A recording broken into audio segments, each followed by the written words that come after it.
The last night in Helena carried no wind, only the thin patter of rain falling on the metal roof of the makeshift cabin.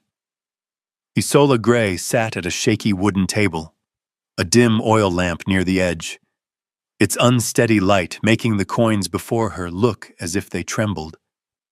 She leaned in again, her hands slender but worn from the life of a 29-year-old widow, counting each piece, each cold touch pressing deeper into her chest.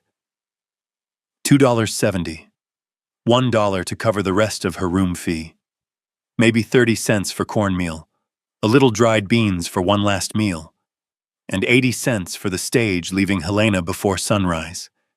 She went over it 100 times, but no matter how her hands shook, the final sum stayed the same. Not enough. A strained breath slipped out. Isola pressed her palms to her face, holding back the sound rising in her throat. She had done this all her life, holding in fear, grief, and the exhaustion no one here ever bothered to notice. No husband, no child, no family. Only herself and a letter from Red Haven saying her foster mother was dying. Come if you can. If you can. The words cut dull but deep. Isola pushed the room money aside. She chose the road, chose to see her mother one last time, chose to leave the place where she had lived like a shadow for 4 years since her husband died in the mine. She stood, slipped the remaining coins into her coat pocket, then set the half bag of cornmeal on the shelf and left a small note. For the next renter. I won't be back. The handwriting leaned, uneven, her hands shaking too much to steady it. When she opened the door, the rain hit her face like cold fingers. Helena at night offered nothing but wet earth, the faint rattle of a stage wagon in the distance, and scattered lamps holding on to the tired streets. Isola pulled her worn coat tight and stepped through puddles, walking half a mile to the station. By the time she arrived, dawn had begun to thin the dark. A pale line rose over the eastern ridge, touching her sleep-red eyes.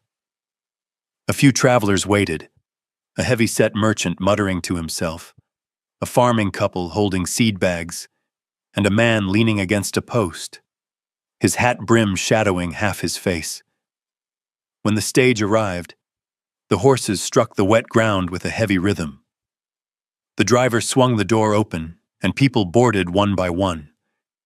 Isola moved slowly, cloth bag in hand, her legs aching from the long walk. On the second step, her skirt snagged on the frame. She tugged lightly, but it held. A short breath escaped her, not from fear of torn cloth, but from the familiar sense of being caught in place as she had been for years. A hand appeared. Steady, broad, unexpectedly clean. It lifted her bag before she could react. She looked up. The man beneath the hat tilted his head, gray eyes calm as a morning lake. Not cold, not prying, just steady enough to make her pause. Wyatt Cole. Though she didn't yet know his name, she felt the quiet measure in every movement. Thank you, she said, her voice rough from the sleepless night. He only nodded, set the bag inside, then stepped back so she could pass. As she moved by, their shoulders brushed, so slight anyone else would forget it. But to Isola, it sent her pulse off balance. She took a seat across from him. The smell of damp wood, earth, and her own wet coat filled the cramped space. Wyatt Cole sat still as stone in the wind, but his gray eyes flicked toward her now and then, enough to show he recognized the guarded look of someone too used to loss. The wheels began to roll. The horses struck their rhythm. Isola rested a hand on her pocket, feeling the last of her coins. The journey had begun, and she did not know, in the exact moment their shoulders brushed again when the stage jolted over a rut, that her life was about to turn in a direction she had never dared imagine. The stagecoach cabin was narrow, its old wooden walls creaking with every jolt of the wheels. The smell of leather from the seats, damp earth, and road dust clinging to coats mixed into the familiar scent of long travel. The heavy-set merchant pressed against the left window, complaining non-stop about the road. The farming couple curled into each other for warmth, as if they had long accepted that no journey out here was ever gentle. Isola sat straighter than she needed to, her hand resting lightly on her cloth bag, eyes fixed on the window, though she saw nothing. Mud streaked the glass, metal tapped against the undercarriage, and each sudden tilt forced her to grip the edge of the bench, but she tried to appear steady, as if hardship could no longer reach her. A habit built from too many years of bracing herself. Wyatt Cole sat across from her, his posture relaxed in a way that suggested he had known this kind of shaking since boyhood. He said little, but his silence was not a hard one, more like the silence of someone who observed everything others failed to notice. When the wheels hit a rough patch, the coach tipped sharply to the right. Everyone lurched. Isola's hand, unused to rest and worn from the sleepless night, trembled. She tried to grip the seat, but her fingers slipped off the wood. Another hand reached out, steady, warm, intentional. Wyatt caught her wrist, light enough not to startle her, firm enough to keep her balanced. "You all right?" he asked quietly. His voice was low and even, without push. The question should have been simple, yet it struck somewhere deep in her chest. She pulled her hand back at once, eyes shifting away, trying to hide the heat rising to her throat.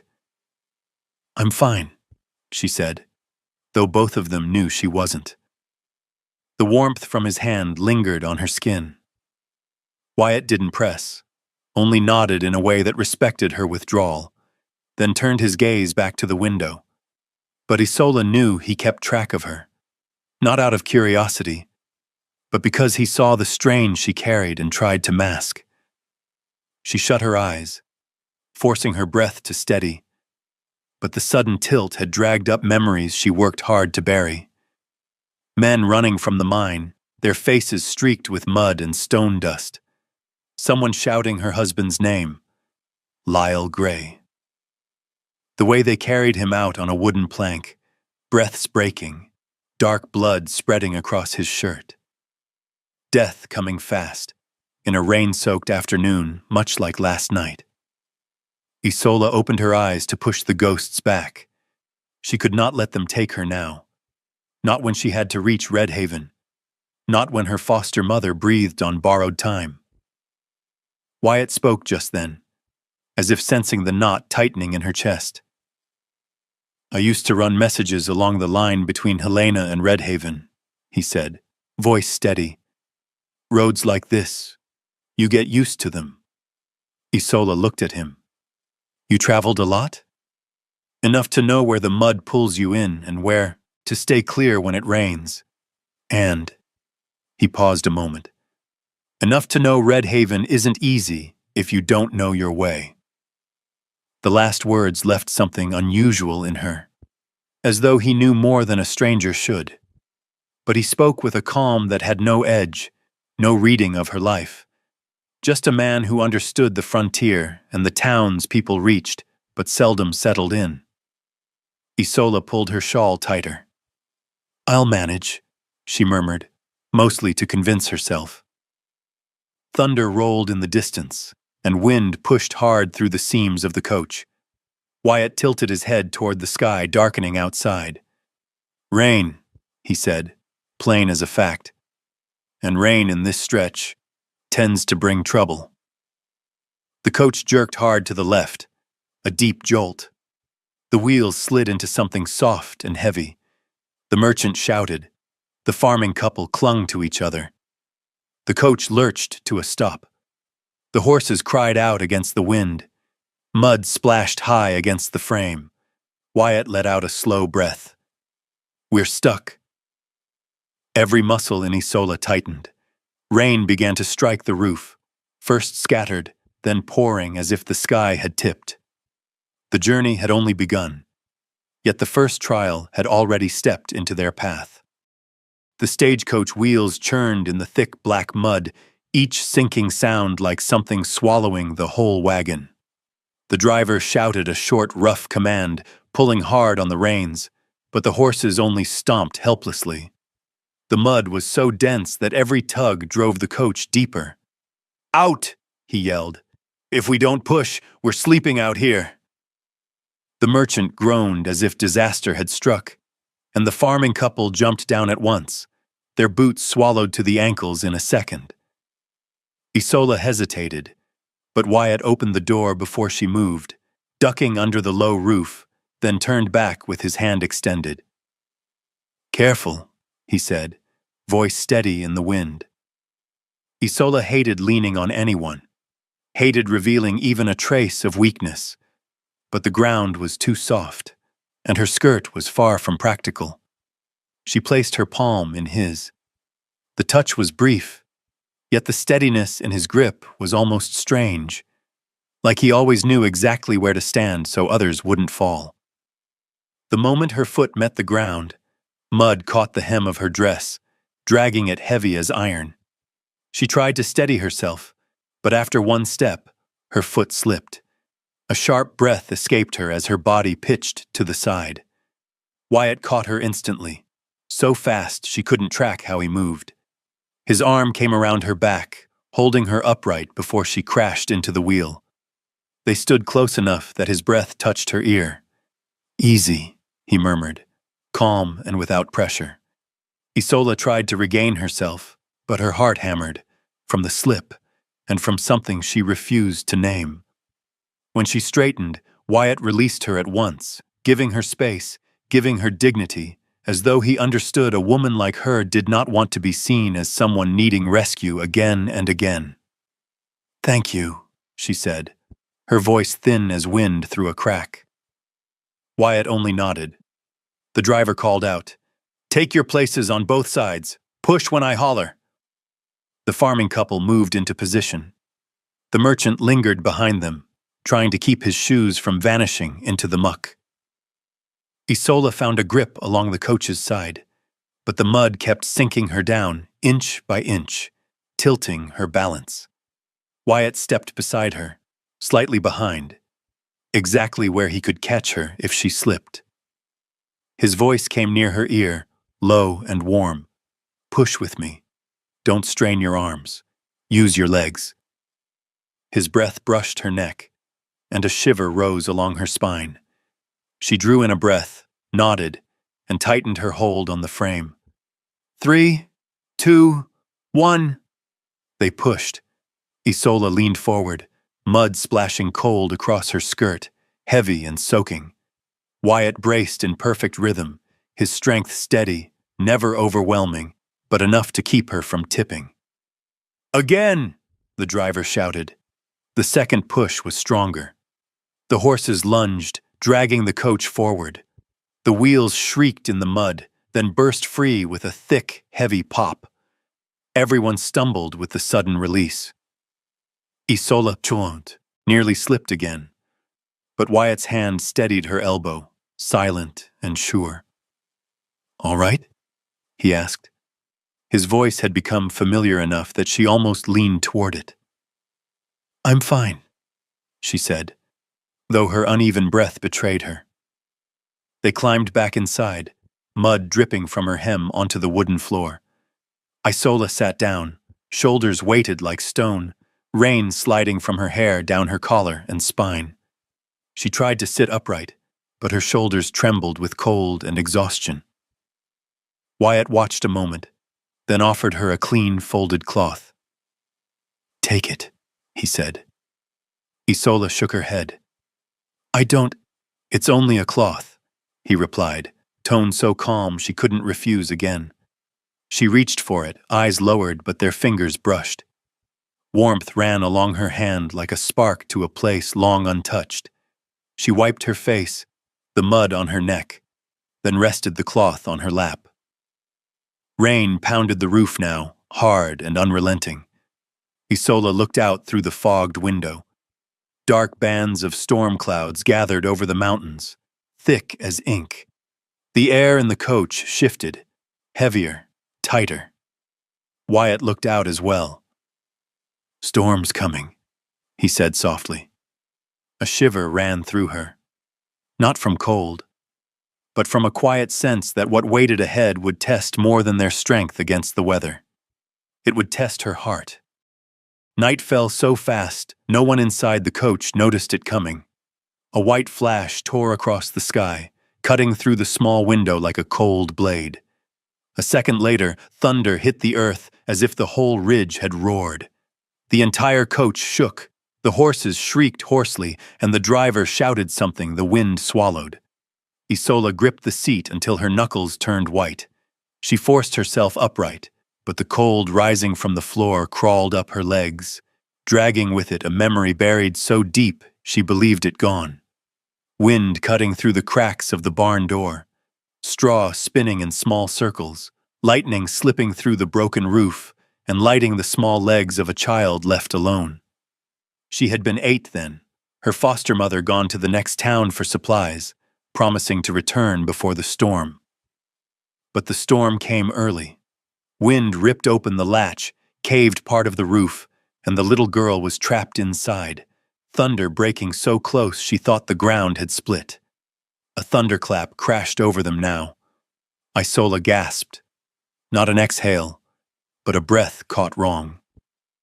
Her chest tightened, short, uneven pulls, her body refusing to listen. Wyatt noticed instantly. He saw everything. The locked shoulders, the trembling hand, the wide eyes that focused on nothing. He spoke low, just for her. "Switch seats with me." She shook her head, but the coach tilted again, hard enough to throw everyone sideways. The couple clung to each other. The merchant jolted back. And Isola, she lost her sense of direction completely. Wyatt didn't wait. He stood, bracing himself on the seat, then sat beside her. He didn't touch her, didn't crowd her. He simply placed himself close enough to shield half her body from the rocking. A bright streak split the sky. Isola flinched, breath snapping in her throat. "Look at me." His voice was steady, level, untouched by panic. She turned toward him, not because she meant to obey, but because his voice was the only thing in the coach that wasn't shaking. Wyatt reached out, slow and deliberate, taking her wrist. His eyes asked permission before he did the next thing. A courtesy rare in places like this. He guided her trembling hand to his chest, over the dark coat. "Breathe with me," he said. "Slow, right here. Follow this." Her body was wound tight as a bowstring, but his chest was warm, his pulse even and grounded, like the steady rhythm of hooves on dry road, the kind of steadiness carried by a man long familiar with storms. She tried. A breath in, caught halfway. He murmured, "Slower." A breath out, broken. "It's all right." Again.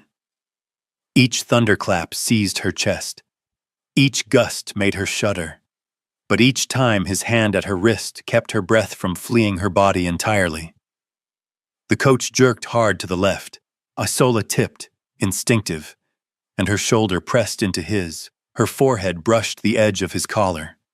His breath warmed her hair. She froze, but Wyatt didn't move. He held his ground, as if the whole coach could split, and he still wouldn't. "Stay like this," he said softly, his voice carrying a warmth that softened something in her chest. "Just breathe." She closed her eyes. No wind, no storm, only the steady beat of his heart beneath her palm. The coach rocked a few more times, then slowed. The driver yelled something, horses exhaling hard under the crash of rain. Then a shout. "Station's here! Move!" Wyatt's hand tightened around her wrist for a brief second before releasing her. Isola opened her eyes, her lips trembling from fear, and something else she had no name for yet. Rain hammered the shelter roof outside, loud as drums. The door swung open, wind sweeping in. They would have to run inside and wait the storm out. But before stepping down, Isola glanced at Wyatt and found him already watching her with eyes that held no demand, no pressure, only understanding, so deep it nearly brought tears to her throat. The wooden door of the way station swung open, a cold draft sweeping in with the thick smell of rain. The small lodging room was lined with pine boards, the roof low, the oil lamps casting a dull yellow glow. Tables sat uneven, water from leaks staining the grain, and the air carried the mix of smoked meat and kitchen fire, the kind of place travelers used only because they had no choice. Isola paused at the threshold, her shoulders still shaking from the cold. Mud clung to her skirt, her hair dripped, and her breath held the ragged edge of the panic she had fought in the storm. The driver pointed at a few empty tables before heading toward the kitchen. Wyatt entered behind her, not touching her, but close enough that the wind curling through his coat softened before it reached her back. No words. Yet the small space between them made her pulse go faster than she wanted.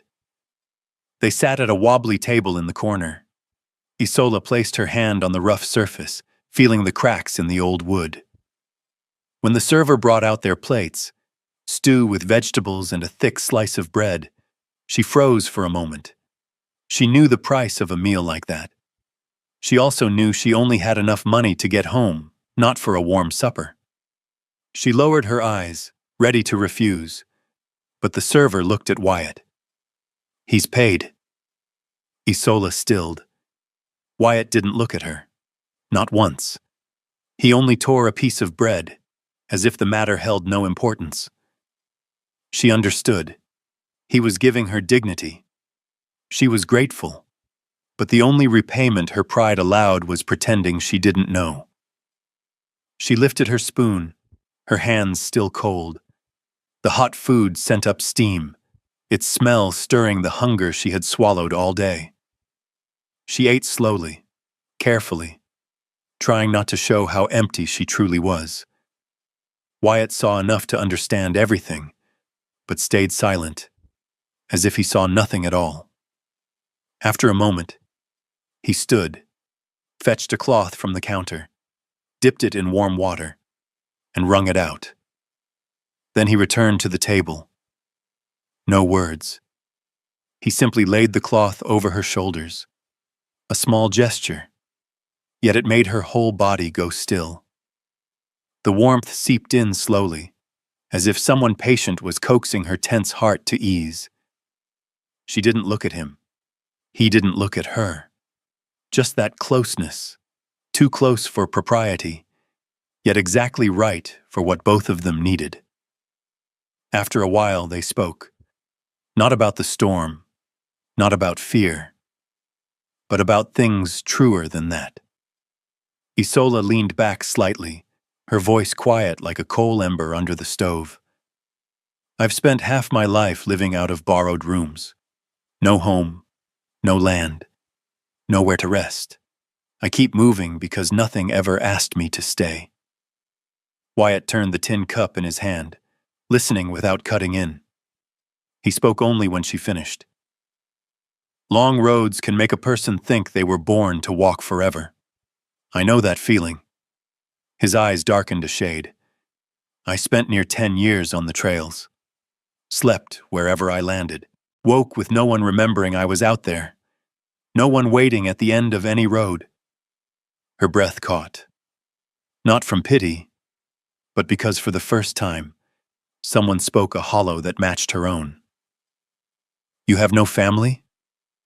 Wyatt shook his head. "Just land and a horse. But they don't hold you when the nights get cold." A small laugh slipped from her, more breath than sound. Not joy, but a sudden thread of shared truth. They ate in silence. But it wasn't a hard silence. It felt like an old blanket. Thin, a little worn, but warm exactly where it mattered. Night settled. The station keeper cleared the tables, and everyone laid out makeshift bedding on the floor of the single common room. Each person claimed a corner. No one had the right to ask for more. Isola lay near the wall, her back turned outward. Wind slid through the door cracks, and rain tapped the wooden roof in a steady rhythm. She tried to sleep, but her mind clung to the sound of the storm. Old memories thudded in her chest, turning her from side to side. She opened her eyes. Wyatt sat at the window ledge, back to the wall, one leg drawn up, his hat resting on his knee. The lamp cast half his face in warm shadow, outlining the curve of his jaw and an expression that wasn't watchful of the door. He was watching her, not staring, not prying, but as if keeping an eye on her breathing, making sure the fear didn't drag her under again. Isola turned away at once, her heart stumbling, but her mouth edged into a small, involuntary curve. A man sitting guard against the wind for her through the night. No promises, no claims, just presence. And for the first time in years, she did not feel alone. Night wind struck the wooden walls, each gust sounding like the mountain's long sigh. The rain had eased, but sudden tremors still made the way station groan. The travelers sleeping on the floor had slipped into heavy rest after the long day. Only Isola remained awake. She lay on her side, the thin blanket failing to warm her, eyes fixed on the dark as if it whispered a warning of what might come. A faint crack sounded, not loud, but sharp enough to send every old instinct in her rising, the instincts that had carried her through nights worse than this. She sat up fast. The wooden ceiling dipped slightly, just a little. But for someone who had watched a barn roof collapse in childhood, a little was enough to freeze the blood. She rose on shaky feet, breath quick, backing toward the wall. Her eyes widened, her hands trembled. Wyatt turned from the window ledge at once, as if he sensed her fear before she made a sound. Isola. His voice was low, slow, carried as if he spoke it first to the wind, then to her. Come here. She didn't move. The wood overhead creaked again. A small splinter fell, light as dust. Yet to her it was an alarm. She gasped, retreating another step. Wyatt stood, stepped toward her. He didn't touch her, but his presence alone shifted the room. He held out a hand, not forceful, not urging, simply offered, letting her choose. A hard crack snapped across the roof. Isola covered her ears, flinching. This time she reached for him. Wyatt closed his hand around hers, light but sure, and led her through the back hall, down a narrow damp passage to a small storage shed. The old door groaned open, the smell of dry wood and hay rising from inside. The space was small, dark, but sturdier than the main room. The walls held firm. The roof was thick. No voices here, only her heartbeat, and his, close enough to feel. Wyatt shut the door. He didn't let go of her hand. In the dim, he said quietly, "Nothing's coming down. I'm right here." Isola tried to breathe deep, but it caught in her throat. "It's not the roof," she whispered. "It's me. I hate being afraid like this." Wyatt stepped closer, close enough for her to feel the warmth of his chest. "There's nothing wrong with fear," he said, "only with carrying it alone." Isola bit her lip, fighting the urge to retreat into herself as always, but the stillness around them made it impossible to keep her guard fully up. "Wyatt, I have been alone for so long." Her voice broke, soft but sharp. "I lost my husband too early. No children, no place to return to. I'm afraid of being left behind." Wyatt raised her hand, his thumb brushing the soft skin below her wrist, right where the pulse beat strongest. I noticed you before we even boarded, he said slowly. At the station. Everyone else was noise, but you made me stop. Her breath hitched. You noticed me? Not out of pity. He moved closer, but in the kind of way where I couldn't look anywhere else. In the small shed, the smell of old wood mixed with his warm breath, creating a quiet closeness thick as dusk. Wyatt lifted a hand, paused long enough for her to refuse if she wished, then touched her cheek. His fingertips were slow, warm, tracing a path as if learning the shape of her fear. Isola closed her eyes and leaned into his palm. He lowered his forehead to hers. Their breaths met. No rush, no pressure, just two worn souls finding the first shelter they had known in years. She whispered, no louder than the wind outside. You're not someone I should lean on. Maybe not, Wyatt said. But tonight, let me be the place you rest. Isola didn't answer. She only placed her hand on his chest, where his heartbeat thudded steady, strong, certain, calm. Wyatt wrapped his arms around her. Not tight, not hungry, only holding. And Isola, for the first time in months, let herself soften in someone's arms. They stayed like that for a long while. Rain falling in slow intervals, the creaking roof quieting. Inside the shed, their shared warmth eased the long distance between them. When fatigue pulled at her, she let her head rest on his shoulder. Wyatt pulled an old storage blanket around them, then sat on the floor with her half in his arms. He never lifted his hand from her back. She never lifted her cheek from his chest. In the dark, steady calm of the shed, they slept.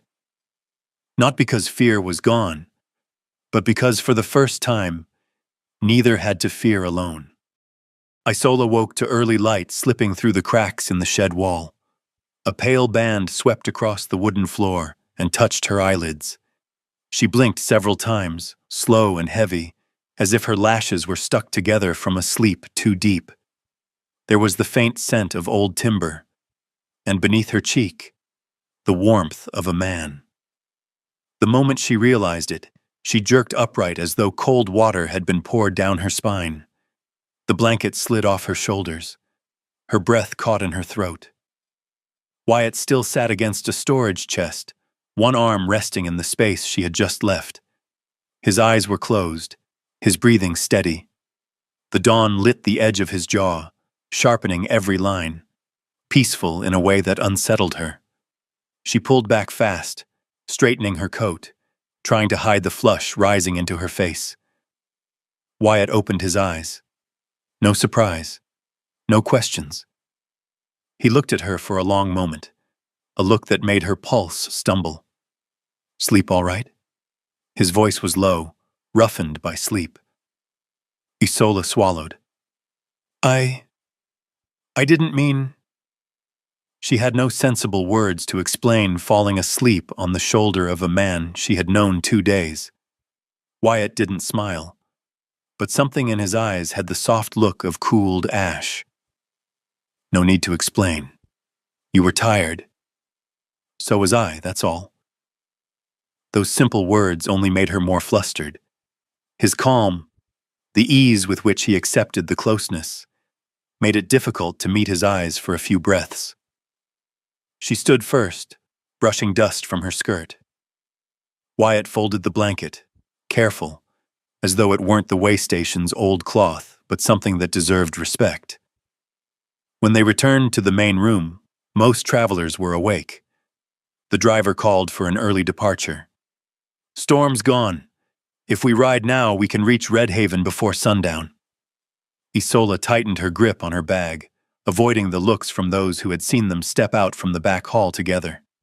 But Wyatt walked without a flicker of self-consciousness, as if there was nothing to hide. They boarded the coach. Wyatt took his old seat, across from her. But when the wheels rolled, His eyes drifted in her direction more than once. Not quick, not embarrassed, not secretive, simply looking. Isola tried to keep her gaze on the window, but each time she glanced over, he was already watching, as if he expected it. The quiet between them no longer felt awkward. It was warm, very warm, and stretched tight like a cord pulled close to snapping with the slightest release. At the second stop, a young woman climbed aboard. Blonde hair, pale blue dress, the faint scent of perfume. She sat beside Wyatt, leaning in. "Traveling far, sir?" Her voice sweet, her smile wide. Isola turned away, pretending disinterest, but her heart thudded as though someone had pulled the chair from beneath her. Wyatt answered politely, a short reply. No more, no extra glance. But the woman leaned closer than needed, her hand brushing, his arm when the coach jolted. A small, sharp sting bloomed in Isola's chest, barely there but unmistakable. Jealousy. A feeling she had not tasted in years. The feeling of letting someone too near her heart. She fixed her eyes on the ridge of pines outside. But each time the wagon lurched, the woman's hand touched Wyatt's again, and Isola felt a breath tighten in her throat. When the coach stopped, Wyatt rose first. He turned toward Isola, offering his hand without thinking. A simple gesture. But in that moment, she knew he would not do it for anyone else. The woman in the blue dress noticed, her brow tightening. Wyatt didn't care. Isola should have withdrawn at once, but she let her hand rest in his, a heartbeat longer. By late afternoon, the coach rolled into a narrow valley. Ahead lay Red Haven, a small town tucked beneath the hillside, low-roofed wooden houses, thin smoke rising from a few chimneys. The sun sank slow, painting the streets in a muted bronze, quiet and wistful. The town was still. Shops closed early. A few oil lamps flickered in the soft wind. Wyatt looked out, then looked at her. "We're here." Isola tightened her grip on her bag and drew a long breath. Ahead waited her foster mother's fading breath, and behind her, a man who made her suddenly unsure she still wanted to walk the rest of the road alone.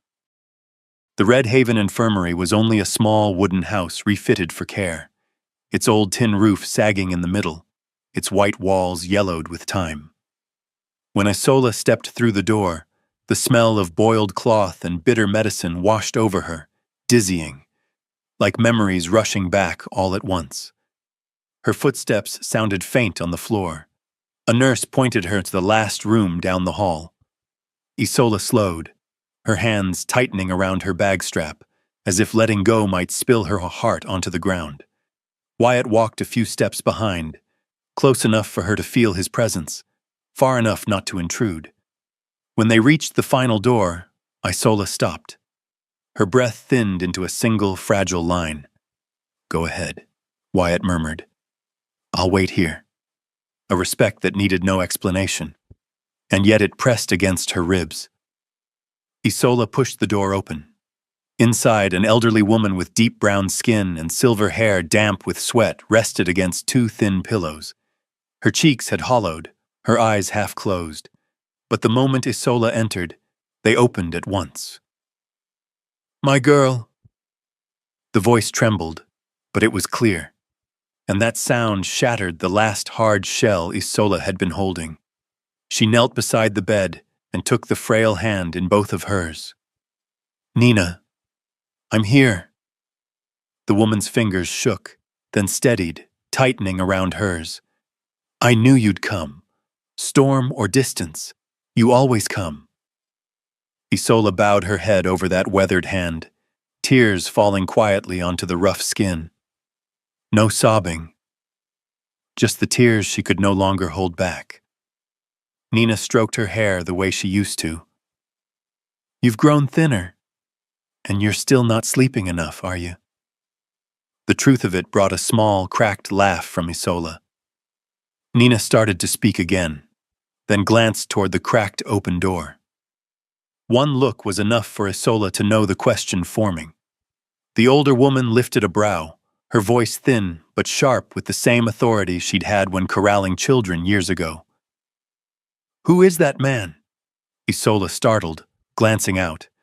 Wyatt stood leaning against the wall, hat in hand, eyes lowered, as if trying not to intrude on anything meant for the family.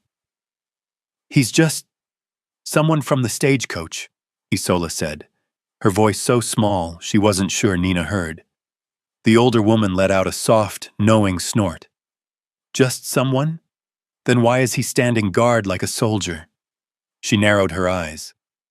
"I may be old, but I'm not blind." Isola flushed. "We just helped each other a little on the road." "Helped each other?" Nina echoed with a faint, pointed hum. Isola opened her mouth to object, but the door creaked wider. Wyatt stepped in, holding a small bundle of pale purple and yellow wildflowers, likely picked sometime after they arrived. He stopped a few steps from the bed and bowed his head slightly.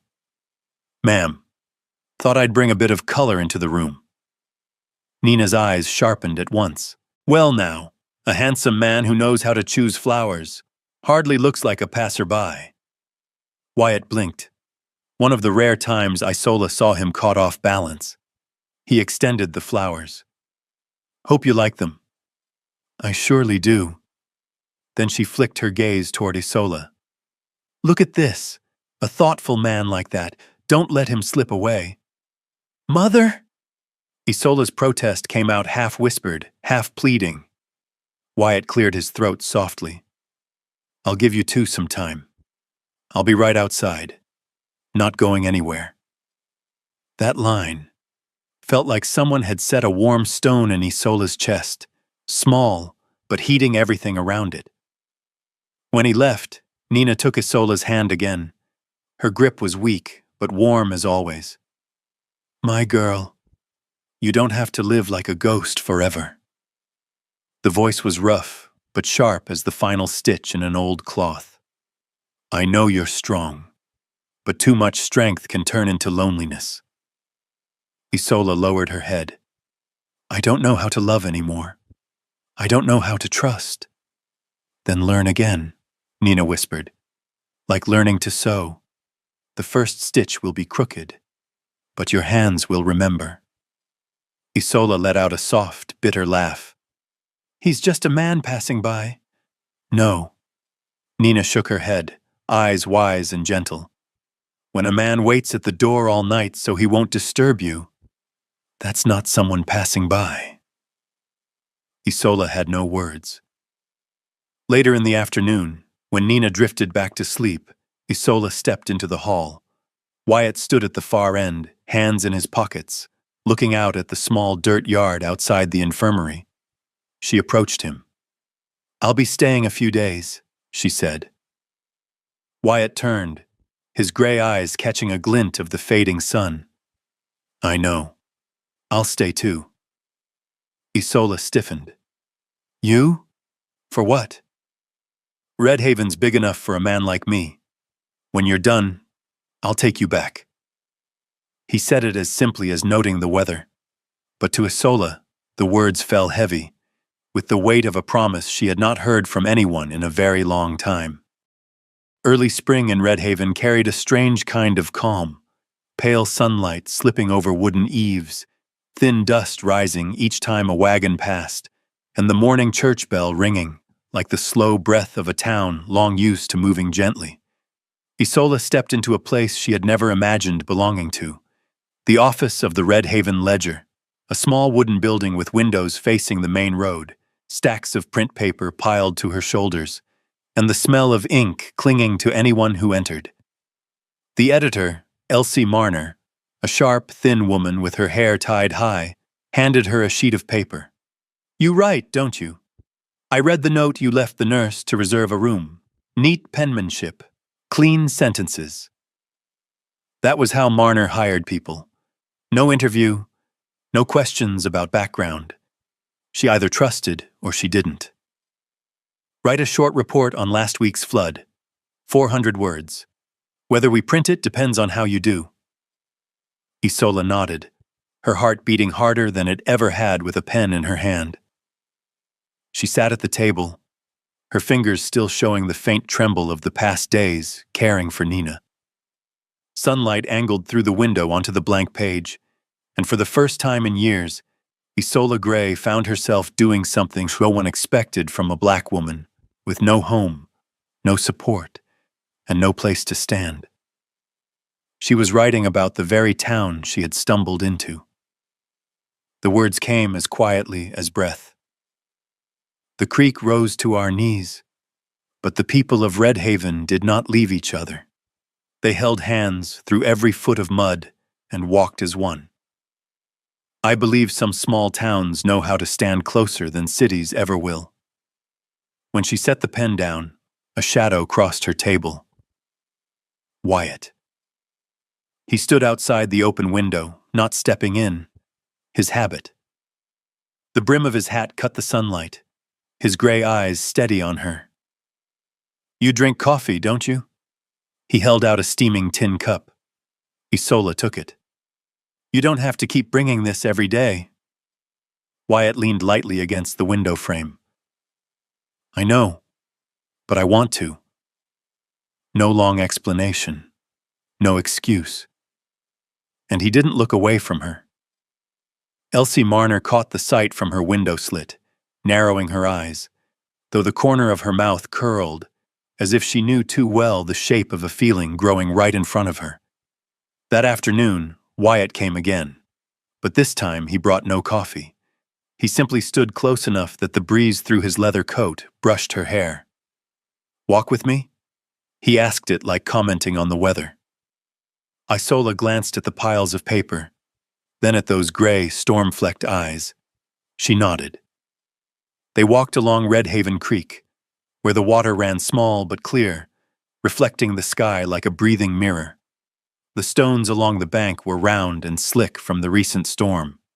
When Isola stepped onto a slanted rock, her foot slipped slightly. A large, warm hand cupped her back, not pushing, only steadying. Careful, he said, voice low, light as a cord tightening around the steady beat of her heart. Isola's breath caught. Only they knew what lived in that moment. The curve of her waist under his palm, the heat running up her spine, and his breath close enough to warm the edge of her ear. When they walked on, his hand no longer touched her, but the warmth stayed. She said softly, I'm used to walking alone. Wyatt answered without looking at her. You don't have to stay used to it. They moved beneath the cottonwoods, each step a quiet tremor in Isola's chest, half fear, half wanting more. Toward evening, Isola returned to the infirmary to change the water in the vase. Nina slept deeply, her breathing steadier than the day Isola arrived.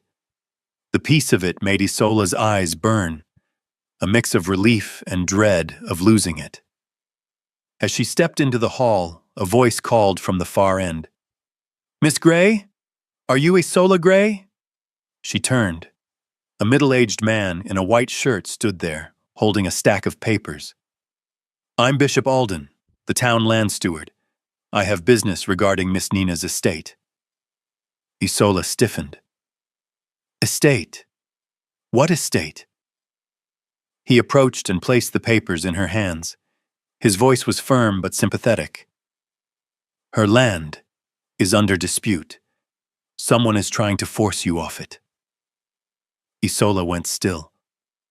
Red Haven Creek murmured faintly outside, the same calm water she had found comforting just moments ago, now sounding as heavy as her own heart beginning to drop. Isola stood on the infirmary porch for a long time, evening wind blowing up from the southern slope with red dust and the last chill of the season. The stack of papers Bishop Alden had given her weighed in her hand, heavy enough to numb her wrist. She read them a third time. The same words, the same stamps, the same lines about Nina's land being contested by merchants aiming to claim the water rights in this valley. And among the faded names in the report, she saw one clearly. Wyatt Cole. Not a signature. Not an accusation. Just arrived in Red Haven to review land transactions. But it was enough. Her hand dropped to her side. Her breath shattered like glass on stone. Behind her, heavy, familiar footsteps sounded. Isola? Wyatt stood there, wind pushing his hair slightly to one side, his gray eyes harder to read than usual. He saw at once the shift in her face, the tightness she couldn't hide. You all right? His voice was steady, but his expression had sharpened. Isola held the paper out to him, her arm stiff as a plank. Explain. Wyatt took it. He read slowly. The longer he read, the tighter his jaw locked. He folded the paper and handed it back. Yes, I came to Red Haven because of the land. Isola stepped back, as if someone had pushed her. Her face did not change, but her eyes darkened. I guessed as much, she said quietly, sharp as a blade. So it was all about the land my mother left. No. Wyatt's answer came fast, heavy. Don't lie to me now. She turned away, her shoulders turning to stone. I'm not some naive girl who's never seen a man angle for advantage. Wyatt stepped forward, then stopped, as if not to cross the distance she had thrown between them. Isola, I came because of the land. That's true. His honesty was plain, but not to take it from you. She let out a cold laugh. That sounds familiar. Every man tied to land deals says the same. Wyatt drew a slow breath, the steel in his eyes not threatening, just a man fighting to stay calm. I came because I knew those merchants were using false paperwork to seize Nina's property. They've done it in towns I've traveled through. I came to stop them. Stop them? Isola turned fully, meeting his eyes. And when exactly were you planning to tell me? When I had already signed the land away. Wyatt's silence dropped heavy between them. I didn't want you thinking I approached you for gain. His voice was low, worn with truth. I waited, so you could see me as decent first, before land came between us. Isola gave a broken smile. That's the problem. You appeared exactly when I needed someone. You helped. You touched every weak place in me. Everything looks too perfect. Wyatt stepped half a pace closer. Isola, everything I've done with you is real. Even if the sky falls, that doesn't change. She shook her head, eyes red but dry. I can't tell anymore. I trusted wrong once already. Do you know what waited for me after my husband died? Every man who came to help wanted something. The house, the land, my labor, even my body. Her voice thinned to a breath. And I thought you were different. Wyatt closed his eyes for a moment. When he opened them, the look in them cut deeper than anger. I am different. No, Wyatt. She backed up until her spine hit the infirmary wall. Right now, I can't believe that.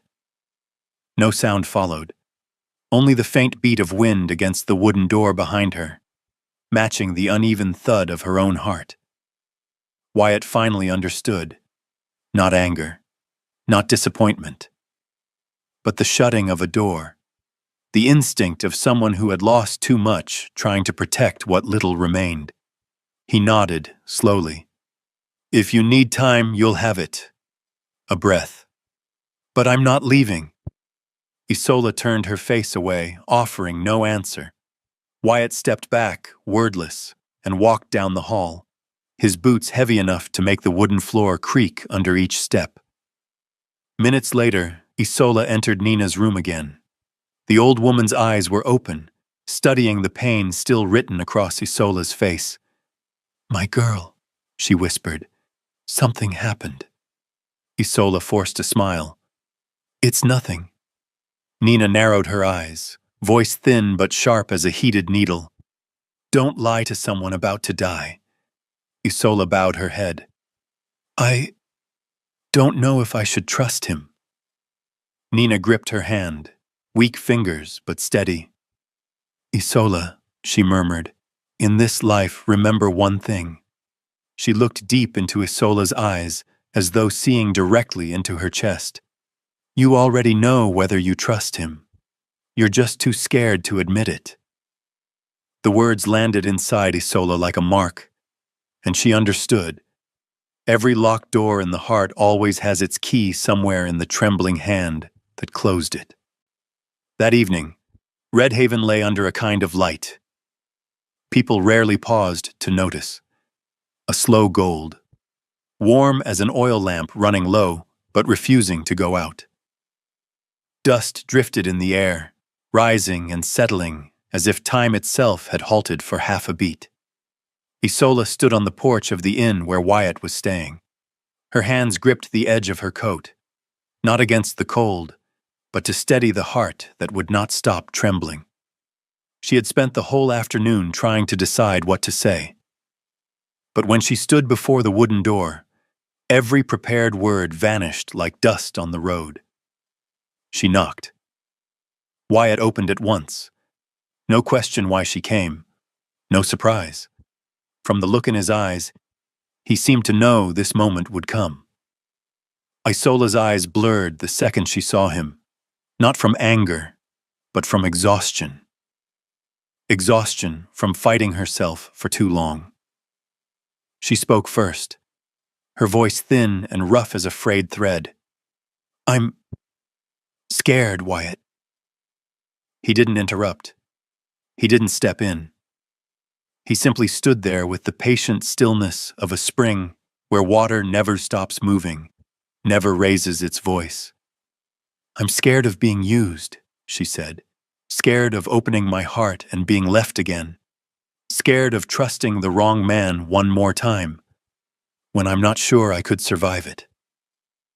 The wind lifted a strand of hair along her cheek. Wyatt stepped forward. One step, no more. I know, and I don't blame you. She drew a breath that wouldn't settle. I thought pushing you away would hurt less. Wyatt lowered his head a little, as if he listened with his whole chest. If you need me gone, he said slowly, I'll go. I'll always respect what you want. Isola shut her eyes. Her lashes glistened. But when she opened them, her voice broke in the softest way. But I don't want you to go. Wyatt lifted his gaze, gray eyes deep as creek water at dusk. He stepped half a pace closer, just enough that his warmth brushed the air between them. Isola, he said, and this time his voice held the longing he had kept hidden. I didn't come to take anything from you. I'm here because you make me want to stay. For the first time in years, I want to belong somewhere, and that place is with you. Isola's chest tightened. She cried, not loudly, not falling apart, just silent tears sliding down her face like late evening mist. Years of holding herself up, winters spent awake, nights terrified of being left behind. All of it spilled out without a sound. Wyatt didn't speak. He only lifted his arms, slow, careful, and pulled her into him. That embrace felt like a real roof, asking nothing of her storms, not demanding she stand strong, simply sheltering, bearing what she could not. Isola buried her face in his shoulder, fingers grasping the thick coat, breath shaking like someone who had finally climbed out of a deep hole. A long while later, Wyatt touched her back lightly. Come with me a moment. He led her to Redhaven Creek, the place where water ran over stones, where they had walked before, where his hand had touched her back for the first time. Evening wind moved through the cottonwoods, their leaves whispering like old voices of the land. Wyatt stood before her. He set his hat aside. He didn't kneel, He only stood, choosing truth over ceremony. "Isola Gray," he said, his voice not loud yet steady enough for the wind to carry. "If you'll allow it, I want to stay. Not for days, not for months, but to build this life with you, piece by piece." Isola looked at him, her dark eyes bright with tears, her cheeks wet, her hand trembling. Wyatt lifted his hand and took hers. "No rush, no pressure. Just believe that I'm here for you. And I'll stay as long as you want me to." The wind stirred, scattering yellow leaves at their feet. Isola's breath caught. Then she nodded. Not the nod of a girl in early love, but the nod of a woman who had survived loss, rebuilt herself, and finally chose to trust a hand reaching toward her. In that moment, the creek shone like fragments of broken mirror catching the last light. And for the first time in a long time, Isola felt her heart stop wandering. In the days after her nod beneath the cottonwoods, Redhaven slipped into a peaceful spring, the kind of calm that made it seem the land itself was holding its breath, while two people began a new life. And they did begin. Not with a grand wedding, not with church organ music, but with the smallest, most ordinary things. Wyatt built a wooden house on the edge of town, a place where they could see Redhaven Creek each morning. He chose each board, drove each nail by hand, and every afternoon, Isola carried out a cup of lemon water, setting it on the sill beside whatever he was working on. No words needed, just a brief glance between them, warm enough to chase off the spring chill. The house stood finished after 7 weeks. A low roof, a broad porch, double windows facing the cottonwoods. Inside, a small but tidy kitchen, an old table Wyatt sanded smooth, and in the corner, a writing desk, the place where Isola would write the stories that would change Redhaven. And she did. Isola continued working for the Redhaven Ledger. But now she wrote more than town news. She wrote about Black women of the West, women hauling water, sewing clothes, running small diners, building churches, teaching letters in charity schools. Those quiet stories began to travel, and the name Isola Gray became a voice for the unseen. Town folks said, "She writes with her heart, and words written with the heart don't disappear." As for Wyatt, the man who once roamed mountain trails without roots, he finally settled. He worked wherever he was needed, mending fences, fixing porches, building stables. Wherever there was work, there was the steady figure of a man in a brown coat with calm gray eyes. Then one autumn morning, a baby's cry filled the little house. A girl, dark-skinned, soft-cheeked, eyes round and bright as 2 small stones. Wyatt held her, his hands trembling so hard Isola thought his heart might fall straight out of his chest. A few years later, a boy arrived. Curls soft as fleece, sturdy legs pounding the ground like small earthquakes. That small family became the warm center of Redhaven. People spoke of them as though retelling a quiet legend, the wanderer who once kept to himself and the widowed Black woman who had weathered storms. 2 people no one expected to find a gentle ending, yet they rewrote their own fate. Years passed.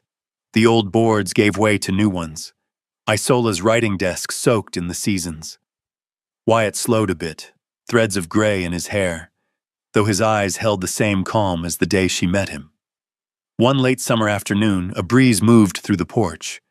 The children ran into the yard, asking for a story. They climbed into their mother's lap, arguing over the opening line. "Tell the story about the storm night at the way station. The night you got scared and Daddy held you. And you slept on Daddy's shoulder." Isola laughed, color rising in her cheeks, and Wyatt folded the map he had been studying, crossing his arms as he watched his family with a pride that still surprised him with its softness. They sat together on the porch steps as the sky faded. Redhaven Creek carried the last orange light of the day, and the cottonwoods whispered in the wind like an old blessing. Isola leaned into Wyatt's shoulder, no longer the cautious lean of someone afraid, but the steady lean of someone who had found where she belonged. She whispered soft enough that the wind had to bend to hear it. If the storm hadn't come that night. She paused, her hand tightening around his. I don't think my life would have ever found a place to rest. Wyatt turned his hand and clasped hers, placing a light kiss on the strands of silver beginning to show in her hair. And I, he murmured, would have never known I could stay in one place for a lifetime. They sat like that as the sun dipped completely, their children laughing in the yard, and the creek running calm as the final line of a story. Not grand, not showy, only warm and true as the last breath of the day. A love that began in a storm and became the legacy of the years that followed. If this story stirred a memory in you, a person, a moment, a small warmth from long ago, feel free to share it below. And if you wish to hear more quiet love stories like this, please like, subscribe, and follow the channel, so we may keep bringing you the gentle wonders of the Old West.